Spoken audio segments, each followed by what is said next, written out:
এই ভিডিওতে আমরা সপ্তম শ্রেণীর প্রথম পর্যায়ক্রমিক মূল্যায়নের পরিবেশ ও বিজ্ঞানের 8 নম্বর স্কুলের প্রশ্নের উত্তরগুলো আলোচনা করব। তো প্রথমে ফিজিক্যাল সায়েন্স আছে। একের আয়তে দিয়েছে 50 ডিগ্রি ফারেনহাইট উষ্ণতাকে সেলসিয়াস স্কেলে প্রকাশ করলে হবে। তাহলে ফারেনহাইট বলেছে, তাই যেখানে এফ লেখা আছে সেলসিয়াস ও ফারেনহাইট স্কেলের যে সম্পর্ক c/5 সমান f-32/9, এফ এর জায়গায় 50 লিখবে, লিখে এবারে সি এর মানটা বার করবে, সেখানে বেরোচ্ছে 10, তাই হবে 10 ডিগ্রি সেলসিয়াস। দুইতে দিয়েছে ফারেনহাইট থার্মোমিটারের কুণ্ডকে ফুটন্ত জলের উপরের বাষ্পে রাখা হলে পারদ সূত্রের পাঠ হবে 212 ডিগ্রি। তিনেতে দিয়েছে জিঙ্কের চিহ্ন Zn। পাঁচে বলেছে ফসফেট মূলকটি হচ্ছে PO4 3-। পাঁচে পরমাণু নিউক্লিয়াসে থাকে প্রোটন আর নিউট্রন। 6 বলেছে সেলসিয়াস আর ফারেনহাইট স্কেলে যথাক্রমে বরফের গলনাঙ্ককে ধরা হয়, যেহেতু সেলসিয়াস আগে আছে তাই জন্য 0 ডিগ্রি আর 32 ডিগ্রি এইটা নেবে। 2-এ আসি। 2-এর আয়তে দিয়েছে 5 গ্রাম বিশুদ্ধ বরফ 0 ডিগ্রি উষ্ণতায় 5 গ্রাম বিশুদ্ধ জলে পরিণত হতে কত ক্যালোরি তাপ গ্রহণ করে। 1 গ্রাম বিশুদ্ধ বরফ 0 ডিগ্রি সেলসিয়াস উষ্ণতায় 1 গ্রাম বিশুদ্ধ জলে পরিণত হতে 80 ক্যালোরি তাপ গ্রহণ করে, তাই 5কে 80 দিয়ে গুণ করে 400 ক্যালোরি তাপ গ্রহণ করবে। 2-এ দিয়েছে বাষ্পীভবনের জন্য দরকার লিন তাপ। 3-এ বলেছে সোডিয়াম আয়ন আর সালফেট মূলক দিয়ে গঠিত যৌগের সংকেত Na2SO4। 4-এ বলেছে ডাক্তারি থার্মোমিটারে ড্যাশ স্কেল অনুসারে দাগ কাটা থাকে, ফারেনহাইট স্কেল অনুসারে দাগ কাটা থাকে। 5-এ দিয়েছে ক্যালসিয়াম বাইকার্বনেট সংকেত বিশিষ্ট যৌগের নাম, এটা CaHCO3 সংকেত বিশিষ্ট যৌগের নাম ক্যালসিয়াম বাইকার্বনেট। 6-এ বলেছে পরমাণু নিস্তরিত কণা হচ্ছে নিউট্রন। 7-এ বরফের গলনের লিন তাপ 80 ক্যালোরি পার গ্রাম। 8-এ পটাশিয়াম ক্লোরাইড বিয়োজিত হয়ে পটাশিয়াম ক্লোরাইড আর অক্সিজেন উৎপন্ন হচ্ছে, তো এখানে 2 অণু পটাশিয়াম ক্লোরাইড হবে। 9-এ বলেছে ম্যাগনেসিয়াম 2টি ইলেকট্রন বর্জন করলে Mg2+ আয়নে পরিণত হয়।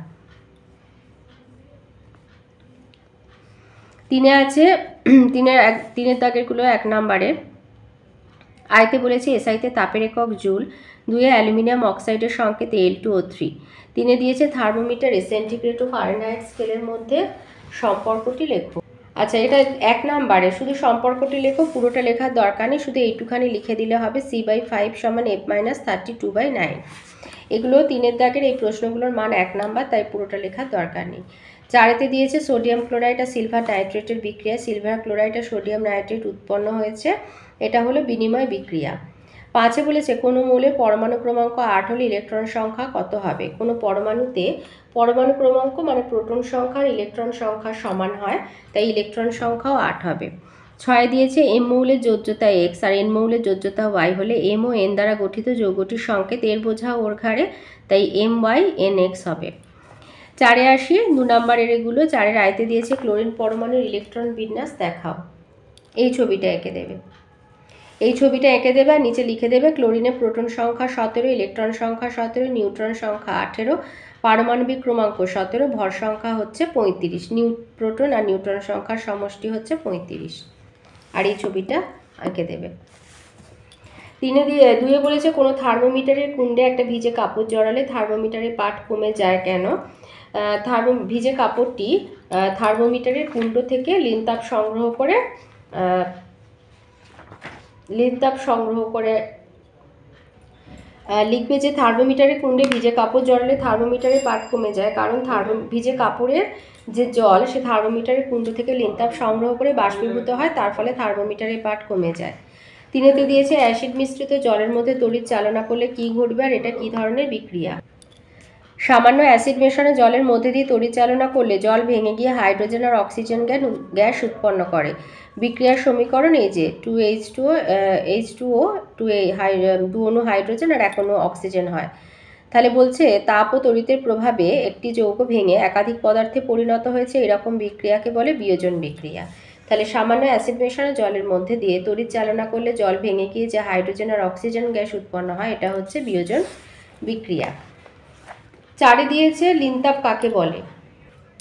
একক ভরের কোনো পদার্থ তার এক অবস্থা থেকে অন্য অবস্থায় রূপান্তরের সময় বাইরে থেকে কিছু তাপ গ্রহণ বা বর্জন করে, কিন্তু ওই তাপ পদার্থের উষ্ণতার কোনো পরিবর্তন ঘটায় না, এই তাপকে লিন তাপ বলে। সিজেস পদ্ধতিতে লিন তাপের একক হচ্ছে ক্যালোরি পার গ্রাম।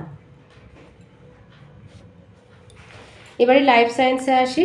একের আয়তে বলেছে এমন একটি খাদ্য উপাদান যা থেকে শক্তি পাওয়া যায় না, তা হলো ভিটামিন। দুয়ে বলেছে অক্সিজেন পরিবহন করতে সক্ষম খনিজ মৌলটি হচ্ছে আয়রন। তিনে দিয়েছে মূত্রের মাধ্যমে প্রতিদিন দেহ থেকে গড়ে কত লিটার জল বেরোয়? 1.5 থেকে 2 লিটার। চারে বলেছে নখ চুলে কোন প্রোটিন থাকে? কেরাটিন প্রোটিন থাকে। দুইতে শূন্যস্থান পূরণ। আয়তে বলেছে খাদ্য উপযুক্ত পরিমাণ প্রোটিনের অভাব ঘটলে 1 থেকে 4 বছর বয়স্ক শিশুদের যে অপুষ্টজনিত রোগ দেখা যায় তা হলো কোয়াশিয়রকর।